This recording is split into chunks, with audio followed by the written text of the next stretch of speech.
They say forests remember the people who walk through them, but I swear, this one didn't just remember me, it was waiting for me to come back. I've been hiking alone for most of my adult life. It's the only thing that really quiets my head.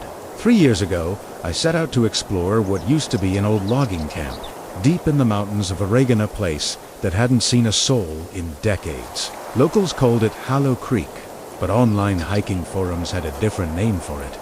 The forest that whispers. It was early autumn, that time of year when the air feels sharper, like the world's holding its breath. I started late in the day, hoping to catch the sunset through the trees. The first few miles were uneventful, just the smell of damp soil, the creak of trees, and that faint hum of wind that never seems to come from just one direction. By the time I reached the old camp, the sun was already bleeding out behind the ridges. What was left of the place barely resembled anything human. Collapsed wooden shacks, half swallowed by moss. Rusted saw blades fused into tree trunks. A few old oil drums filled with rainwater that shimmered with a thin film of rainbow scum. I sat down on a rotted log, unpacked my flashlight and my thermos, and just listened. That's when I heard it faint, almost carried on the wind.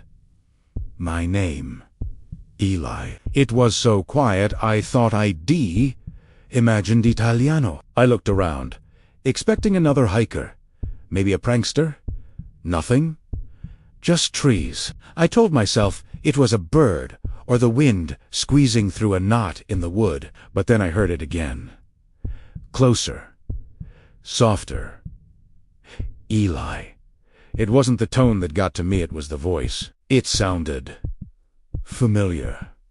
My heart started hammering against my ribs. I spun my flashlight toward the tree line, half expecting to see someone standing there, but all I saw were the same unmoving trunks, pale in the dying light. I told myself to get a grip. This was an old forest, full of strange acoustics. I decided to pack up and head back, before dark completely swallowed the trail. But as I slung my pack over my shoulder, something made me stop cold. From the woods came a third whisper, a little louder this time, like it was only a few yards away, and it said something no stranger could have possibly known.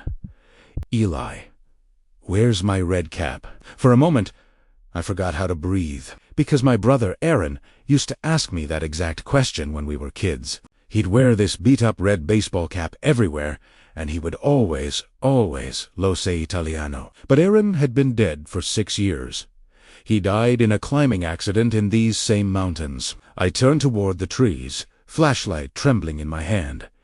Aaron, my voice cracked. Is someone out there? The forest didn't answer. Just a low groan of branches shifting in the wind. I stepped closer, scanning the shadows between the trunks. The air felt thicker now, colder, like I'd walked into a place that didn't want me there. And then, I swear this, on everything I saw movement. Something pale slipped between the trees. Not fast, not running, just swaying. Eli! This time the voice came from behind me. I spun around so fast I nearly dropped the flashlight. Nothing but the camp again. The empty oil drums, the log I'd been sitting on.